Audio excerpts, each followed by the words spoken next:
गुलाब के फूल का बेटा एक दुष्ट जादूगरनी थी। उसके घर के सामने एक बड़ा सा बाग था। बाग में बहुत सारे फूल लगे हुए थे।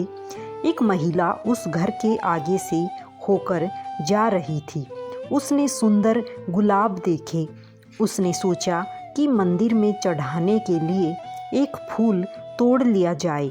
लेकिन जैसे ही उसने फूल तोड़ने के लिए हाथ बढ़ाया, जादूगरनी आ गई। वह चिल्लाकर बोली, रुक जा मूर्ख महिला, तूने मेरे फूल को छुआ है। यहाँ किसी को भी मेरे फूल छूने की आज्ञा नहीं है। तेरी इस गलती की सज़ा तुझे ज़रूर मिलेगी। मैं तुझे भी गुलाब का फूल बनाती हूँ। यह कहकर जादूगरनी ने इशारा किया। वह महिला घबराकर रोने लगी। वह बोली, मुझे माफ़ कर दो, मुझसे बहुत बड़ी भूल हो गई। मेरे ऊपर दया करो, मुझे फूल मत बनाओ। उसका रोना सुनकर जादूगरनी ने कहा, मैंने एक बार जो कह दिया वह तो होकर ही रहेगा। मैं इतना कर सकती हूँ कि तेरी सज़ा थोड़ी कम हो जाए। आज पूरे दिन तू इस क्यारी में रहेगी और रात होने पर ही अपने घर जा सकेगी। लेकिन सुबह होते ही तुझे यहाँ वापस आना होगा। यदि ऐसा नहीं हुआ तो तू अपने घर पर ही एक फूल बन जाएगी। इसलिए सुबह होते ही यहाँ आ जाना। हाँ, अगर तुझे किसी ने यहाँ के फूलों में से पहचान लिया तो मेरा जादू टूट जाएगा और तू हमेशा के लिए जा सकेगी। जादूगरनी के इतना कहते ही वह महिला गुलाब का फूल बनकर एक पौधे से जुड़ गई। रात होते ही वह वापस अपने रूप में आ गई। दिन भर धूप में रहने से बेचारी परेशान थी। वह देर रात अपने घर पहुंची।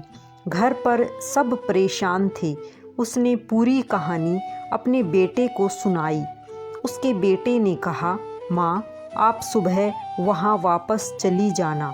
मैं आपकी कुछ देर बाद आऊँगा और आपको पहचान लूँगा। आप बिल्कुल चिंता मत करो। सुबह को सूरज निकलने से भी पहले महिला जादूगरनी के बाग में जाकर फूल बन गई। तभी उसका बेटा वहाँ आया।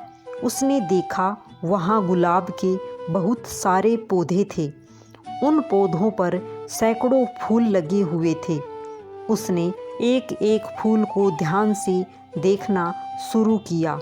काफ़ी सारे फूल देखने के बाद उसने एक फूल चुना और बोला, यही मेरी माँ है। इतना कहते ही उसकी माँ पर किया गया जादू टूट गया।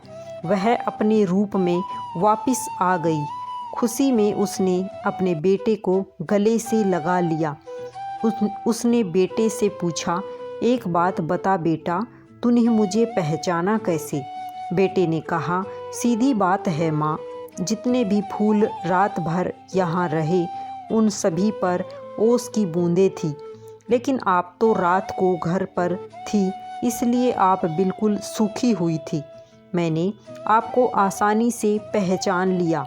अपने बेटे की बुद्धिमानी देखकर माँ को बहुत खुशी हुई। जादूगरनी ने जब माँ और बेटे का प्यार देखा तो उसको इतना अच्छा लगा कि उसने सबको परेशान करना छोड़ दिया। अब वह दुष्ट जादूगरनी नहीं थी, बल्कि एक अच्छी और नेक जादूगरनी बन गई थी। राधे राधे सभी को। अगर कहानी पसंद आई हो तो चैनल को सब्सक्राइब अवश्य करें। जय श्री कृष्ण।